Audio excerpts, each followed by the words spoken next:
meeting someone new today. I've seen him in the results a couple of times. You guys probably know his father and grandfather. His dad is Kenny Tremont, Montgomery Tremont, 20 years old, just finished his 4th season in racing. He is now running. Well, let's run him down. First of all, how we doing? Pretty good.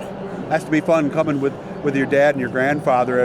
I would imagine they get stopped all the time, right? Yes, they do. It's a lot of conversation, but there's a lot of things to learn, too. We went to the seminar for Fastline, the seminar for Swift, and that turned out super good, super informational, so pretty good. Did you go to the Swift one today or yesterday? I went to the one yesterday and the one today, so oh, okay. I went to both. Yeah, it's Saturday, I think maybe like 2:30, 3 o'clock, somewhere right around there. So did you know as a Tremont with your father and grandfather that you were going to race, or did it? Yeah, kind of. I knew I was the last kid that wanted to, so really? None of my other brothers really wanted to, so. Oh, I didn't know there were more of you. Oh yeah, I have 4 other brothers, so.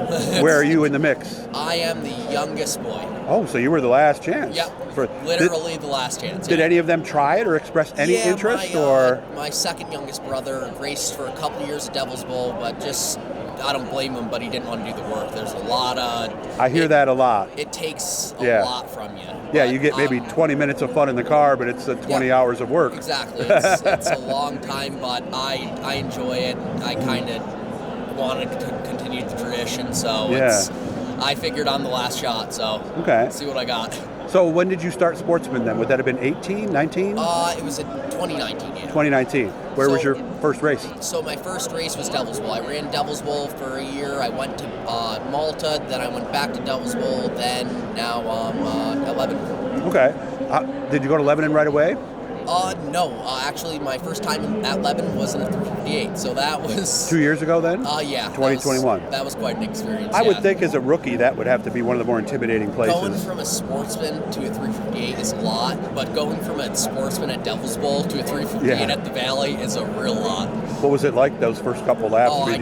It was the most amazing. Like, I smiled coming in. Just the sheer power difference. It's so amazing. The 358s are so much more fun than the grades. By the way, I want to thank Bicknell. We're actually in their booth here, so you're looking. I saw you were looking for stuff. Are you a Bicknell guy? Yep. So I have a 2022 car, and I'm going to update it to a 2023 this year. Okay. And go from there. I'm going to run the. What are you doing? Planning on running the 358 series, then I'm going to run Glen Ridge and continue at the Valley. So for this year, I'm venturing out and doing as many tracks as I can. So what's the main thing you hear from Dad? What is it? Because when my daughter raced, there were certain things I kept drilling. There were a couple phrases I repeated over and over. What were yours? Take care, Mike.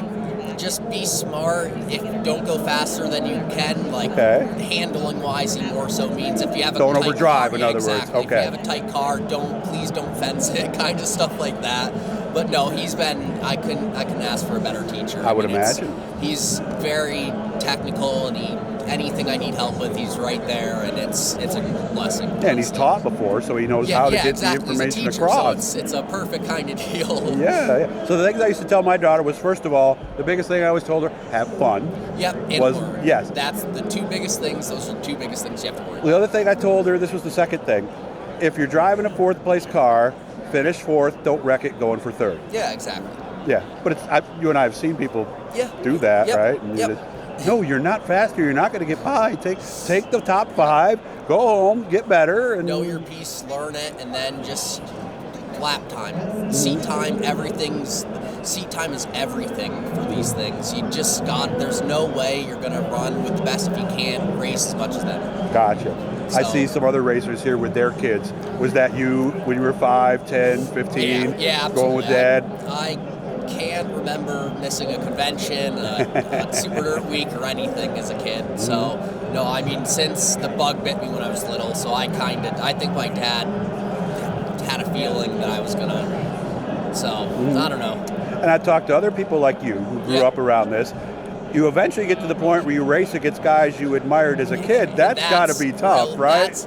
It's more special because you respect him so much that it's just a pleasure to run with him and have a chance to get behind him and maybe learn something. Or it's just a wonderful thing because it's like a dream come true for kids that grew up around this. You're racing with people you watch growing up, and it's the best feeling ever. And sometimes they tell me too that it's tough to get in there and stick a nose in, because the last thing you want to do is disappoints. take them out. That's a tough deal. Yes, it is. Yeah, so that takes a while for those stars in your eyes to kind of go away. Yep. All You right. got to be careful, but you can't sit around and lose races either. You got to go. If there's a spot, you got to go for it. And right, but you can't. Exactly. Yeah. And there's no time to think. You react. No, if there's a hole, fill it, but don't run into somebody. Yeah, because by the time you think, the hole's closed. Yep. And so then you're on top of the guy. Yeah, either that or you're backing off. You just lost 4 spots because you spiked the brakes trying to miss him. Exactly. So it's the whole deal. It's like it's a big learning curve at the Valley, especially because there's no other track with that speed. Like you carry so much speed in the corners that like when you get in a wreck there, you're certain tracks there, Fonda. Yeah, exactly. You don't just like wreck it a little. Exactly. You trash it. Basically, is what you do. Yes. Good to meet you, man. We're gonna try to keep in touch, and I'll be out this year to see you guys. Yeah. And hit the likes, hit the subscribes, hit that blue E down there, guys, and hit the PayPal if you can. Good to meet you, man. Good luck with everything, Montgomery. Thank you.